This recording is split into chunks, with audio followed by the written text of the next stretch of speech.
Hello, welcome to my channel. তো এই মাসের 2 তারিখে আমি বেরিয়ে গেলাম বাড়ির জন্য। অনেক দিন অফিসে, প্রায় 5 মাস ধরে অফিসে কাজ করার পরে আজকে একটু আমি আমার গ্রামের দিকে যাচ্ছি। একটু বাড়িতে সবার কথা মনে পড়ছে, তাই একটু বাড়িতে ঘুরতে যাচ্ছি আমি।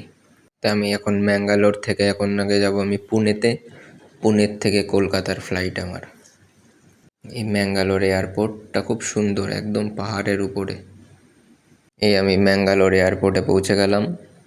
তারপরে অটো দাদাকে আমি আমার পেমেন্ট টাকা পয়সা দিয়ে আমি এখন ম্যাঙ্গালোর থেকে ফ্লাইট ধরে আমি এখন যাচ্ছি ম্যাঙ্গালোর থেকে পুনেতে। ফ্লাইটটা খুব সুন্দর, ইন্ডিগো ফ্লাইট। একদম সমুদ্রের উপর দিয়ে ফ্লাইটটা যায়, খুব সুন্দর ভিউ। আমি জানলার ধারে তো সিট পাইনি, তবে তারপরে সিট পেয়েছি। বা জানলার ধারে যে লোকটা বসেছিল সে বলছিল তার ফার্স্ট ফ্লাইট এটা, সেজন্য আমি জানলার ধারে আমি বসতে পারলাম না। আমি তাও ভিডিওটা বানাচ্ছি তারপরে বসে।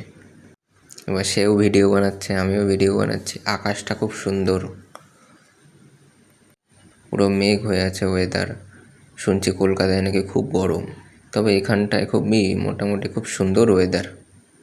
এই ফ্লাইট এবার টেক অফ করবে, এই টেক অফ করে নিল। এখন সুন্দর সুন্দর মেঘের মধ্যে যাচ্ছি। এই এবার কলকাতাতে আমি ল্যান্ড করলাম। আকাশ থেকে কলকাতা শহরটা দেখতে খুব সুন্দর লাগছে। একদম মনে হচ্ছে তারা আকাশের না নিচে নেমে এসছে। এই কলকাতাতে ল্যান্ড করলাম। এয়ারপোর্ট থেকে ল্যান্ড করার পরে এবার আমি যাচ্ছি বিরাট স্টেশনে। বনগাঁ লোকাল আছে 3:48 সকাল। সেই ট্রেনটা ধরবো, ধরে বাড়ি যাব। বাড়ি গিয়ে আগে মার হাতের পরোটা খাবো, তারপরে অন্য কথা। এই হলো আমার গ্রাম, একদম সুন্দর সবুজ গ্রিনারিতে ভরা। কতদিন পর বাড়ি যাচ্ছি বাবা, খুব এক্সাইটেড মাকে দেখার, বাবাকেও। বাই।